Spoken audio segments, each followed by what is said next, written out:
And if we educate people about the bankers and the scams they engage in and put the controls in there to stop this, we can see a new golden age. If we don't, the globalists have deindustrialized us. They moved everything to China. They're in the final phases of their operation. It's getting painful, so people are finally paying attention to who the real enemy is. Either these scam artist bankers go down or we go down. It's us or them, and that's what Fall of the Republic and Obama Deception Exposed. That's why it's important all of you get it on DVD at Infowars.com and give it to everyone you know. People are ready to be woken up.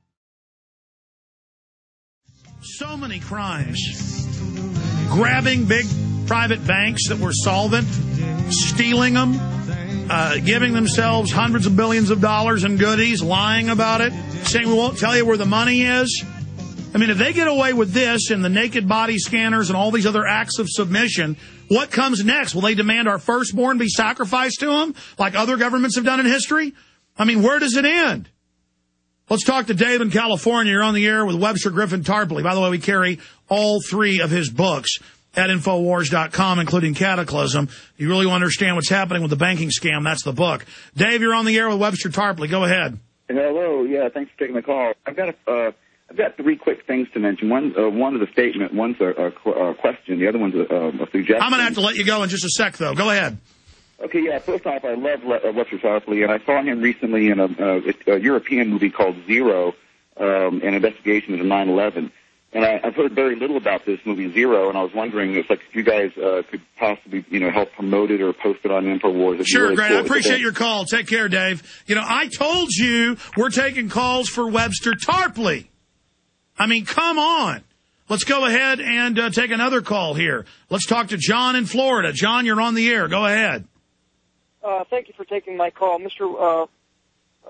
Tarpley, my question has to do with auditing the Fed. It seems obvious that the only way to break the credibility of the current administration and all these people that are controlling the world is to successfully get a passage of the H.R. 1207 to uncover all these intricate relationships. Would you agree? And if so, what's it going to take?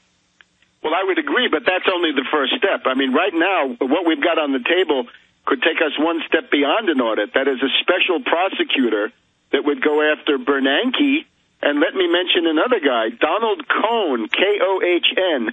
In hearings just about a year ago, January 13th, 2009, Congressman Grayson, you know him, he's a loudmouth Democrat from Florida, I think, but doing a good thing here. Grayson demanded to know from Donald Cohn of the Fed, what are the names of the people who got that AIG money and how much did they get? Will you reveal it? And Cohn said no. So let's put Cohn on the list. If you could get a special prosecutor going around inside the Fed, that would allow you to do it maybe from another angle. I'm all for auditing the Fed, but here's the thing. The Fed has got to be seized. In other words, take it out of the control of that. Yeah, it's unconstitutional. We have under the Congress and the president. Yes, we have to put it under the Congress. That's in the Constitution. And it's simple. Expose the bankers as the criminals. Expose their fraud politically instead of it being Obama or Palin and this left-right diversion where we then get Palin or Mitt Romney or Petraeus for 4 years and then people get mad and throw them out. And we got to think about false flag, too, Webster. You've been saying all last year, and look at it now. Clearly, the underwear bomber is the kickoff for new false flag. They want new wars. Well, we also had this very interesting thing. Last Monday, Richard Wolff went on the Oberman show and said that the Obama White House was convinced that the Christmas patsy from Nigeria, that was an intentional action for various reasons. So it means that really, the rogue network and their false flag operations are very, very close to the surface right now. Obama, of course, punted. Obama turned away, didn't do anything. Obama needs to start firing some people, and maybe he could fire some moles. Yeah, so but John, another thing to demand. John, your point about auditing the Fed being key. You audit it. The Treasury needs to be audited. All this needs to be public. You've got private banks. You've got private banks openly robbing everyone. When is it going to end? Final call straight ahead for Webster Tarpley. Then Wayne Madsen with breaking news. Going to phone calls right now. Joe in Ohio, you're on the air. Welcome. Well, thank you both for having me. inspired me to take some action today. I just wanted to tell you what I did to take action concerning this Geithner situation, tell you about the roadblocks I hit, and then maybe each of you could maybe help me perfect my technique when I make these kind of calls. Go ahead. I called 2 network affiliates here in Columbus this morning to ask why there was zero coverage on the Geithner story, either on the air or on their websites. Neither phone operator even knew who Geithner was. I had to explain to each news desk operator who Timothy Geithner was. So they gave me the cursor. You sure? We'll take care of it. Thanks for your call. I emailed the CBS affiliate. They sent back a form email saying they had already covered it once. I called Senators Brown and Voinovich, spoke with both of their interns, asked if either had released a statement on Geithner. Neither had, so I suggested that maybe they would publicly want to distance themselves from such scum and call for an indictment. Well, what you're doing is beautiful. Call in to talk radio. Send articles that we write at prisonplanet.com and Infowars.com that boils this down. Send this to local affiliates. Send it to radio talk show hosts. We can use the controlled right-wingers thinking they're going after Obama to go after the whole banking system and destroy themselves. Tarpley? I would say, in particular, that Sherrod Brown, right? Senator Sherrod Brown of Ohio makes a big thing about being an economic populist and a pro-union guy for the working man and the blue-collar America. Keep the heat on Sherrod Brown, because this is where you can really squeeze him. How come he's covering up for Geithner and the New York Fed and these financial parasites?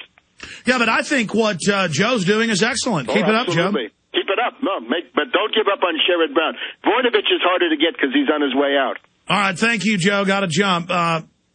Sector, I believe, in India. Thanks for holding her on the air. Yes, sir. Mr. Jones, Mr. Tarpley, great to talk to you. Got a few suggestions. I think Mr. Tarpley is right. I think we should all contact Mr. Grayson and have him pursue this further. And maybe is there any chance we can get these 18 attorney generals that were interested in the health care sham to maybe go after this also? And then also, maybe if you could get Vincent Bugliosi on, maybe he would have some suggestions to take these criminals down. And I started out with a Providian credit card. It went to Washington Mutual, and now it's at Chase, and they're charging me 29.9% interest, and I'm trying to get out of it as soon as I can. We need to arrest these criminals and take them down, and I thank you and appreciate all that y'all do. Good job. That's the zombie banks. Also, notice this is why Elliot Spitzer had to be taken down with that sex operative, because this is one guy, and there are some other state attorneys general who have the same profile, that they're going to be populists and go after the Wall Street characters, and that's a place we can also begin to put on some pressure. Yeah, they clearly have intimidated and destroyed people to send a message to everybody to not stand up. But as the pain gets more and more intense, as the abuse and crime becomes more and more transparent, they're not going to be able to shut everybody up. The positive sign is most of these bankers are buying homes in non-extradition countries around the world, and clearly have been moving the last 2 years into a fully offshore profile with the belief that they may lose total control. In fact, here's Bloomberg arming Goldman Sachs with pistols, and it says they're preparing to defend themselves from riots and from mobs and preparing to basically evacuate the country. So that shows they're scared. They realize they're criminals. And they're now getting the getaway car all warmed up and provisioned. Well, there was already a march on Goldman Sachs a couple of months ago by a bakery, the Stelladoro bakery workers, who were getting fired because they'd been asset stripped and looted by Goldman Sachs. And again, I recommend, we've had enough marches on Washington for a while. Let's have a march on Wall Street, specifically Goldman Sachs. I agree. We'll get We Are Change and Luke Radowski. He's in that sector. We need everybody to set that up and go down there and let them know that we know they're the problem, and see if the police even allow free speech, because they love the bankers so much they're destroying their entire future. Webster, we're going to keep pushing for criminal indictments and a special prosecutor. All your great books are available at Infowars.com. God bless you. Thanks for spending time with us, Webster. Happy New Year. Yeah, Happy New Year, my friend. All right, I got another guest coming up, Wayne Madsen.